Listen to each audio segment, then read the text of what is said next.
अनंत चतुर्दशी व्रत कथा। एक बार महाराज युधिष्ठिर ने राजसूय यज्ञ किया। उस समय यज्ञ मंडप का निर्माण सुंदर तो था ही, अद्भुत भी था। यह यज्ञ मंडप इतना मनोरम था कि जल और थल की भिन्नता प्रतीत ही नहीं होती थी। जल में स्थल तथा स्थल में जल की भांति प्रतीत होती थी। बहुत सावधानी करने पर भी बहुत से व्यक्ति उस अद्भुत मंडप में धोखा खा चुके थे। एक बार कहीं से टहलते टहलते दुर्योधन भी उस यज्ञ मंडप में आ गया और एक तालाब को स्थल समझ उसमें गिर गया। द्रौपदी ने यह देखकर अंधों की संतान अंधी यह कहकर उसका उपहास किया। इससे दुर्योधन चिढ़ गया। यह बात उसके हृदय में बाण समान लगी। उसके मन में द्वेष उत्पन्न हो गया और उसने पांडवों से बदला लेने की ठान ली। उसके मस्तिष्क में उस अपमान का बदला लेने के लिए विचार उपजने लगे। उसने बदला लेने के लिए पांडवों को द्रुत कीड़ा में हराकर उस अपमान का बदला लेने की सोची। उसने पांडवों को जुए में पराजित कर दिया। पराजित होने पर प्रतिज्ञा के अनुसार पांडवों को 12 वर्ष के लिए वनवास भोगना पड़ा। वन में रहते हुए पांडव अनेक कष्ट सहते रहे। एक दिन भगवान श्री कृष्ण जब मिलने आए तब युधिष्ठिर ने उनसे अपना दुख कहा और दुख दूर करने का उपाय पूछा।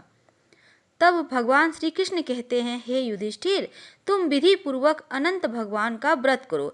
इससे तुम्हारा सारा संकट दूर हो जाएगा और तुम्हारा खोया हुआ राज्य पुनः तुम्हें प्राप्त होगा। इसी संदर्भ में भगवान श्री कृष्ण उन्हें एक कथा सुनाते हैं।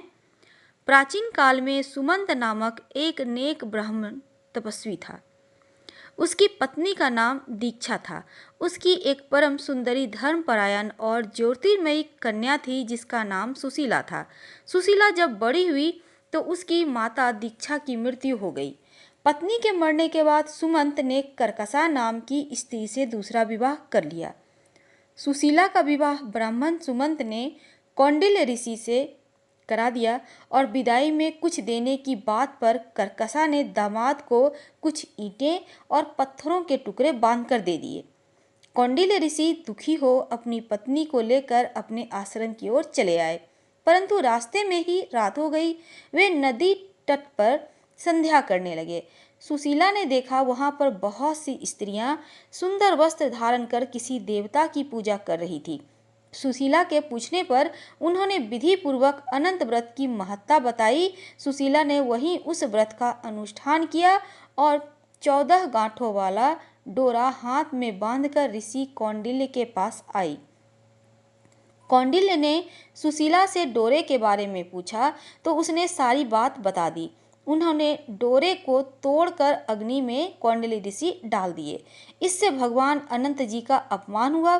परिणाम स्वरूप ऋषि कौंडिल्य दुखी रहने लगे। उनकी सारी संपत्ति नष्ट हो गई।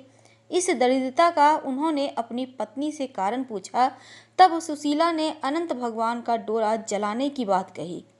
पश्चाताप करते हुए ऋषि कौंडिल्य अनंत डोरे की प्राप्ति के लिए वन में चले गए। वन में कई दिनों तक भटकते भटकते निराश होकर एक दिन भूमि पर गिर पड़े। तब अनंत भगवान प्रकट होकर कहते हैं, हे कौंडिल्य, तुमने मेरा तिरस्कार किया था, उसी से तुम्हें इतना कष्ट भोगना पड़ा। तुम दुखी हुए, अब तुमने पश्चाताप किया है, मैं तुमसे प्रसन्न हूँ। अब तुम घर जाकर विधि पूर्वक अनंत व्रत करो। 14 वर्ष पर्यंत व्रत करने से तुम्हारा दुख दूर हो जाएगा। तुम धन धान्य से संपन्न हो जाओगे। कौंडिल्य ने वैसा ही किया और उन्हें सारे क्लेशों से मुक्ति मिल गई। श्री कृष्ण की आज्ञा से युधिष्ठिर ने भी अनंत भगवान का व्रत किया, जिसके प्रभाव से पांडव महाभारत के युद्ध में विजयी हुए तथा चिरकाल तक राज्य करते रहे। बोलो अनंत भगवान की जय। हर हर महादेव।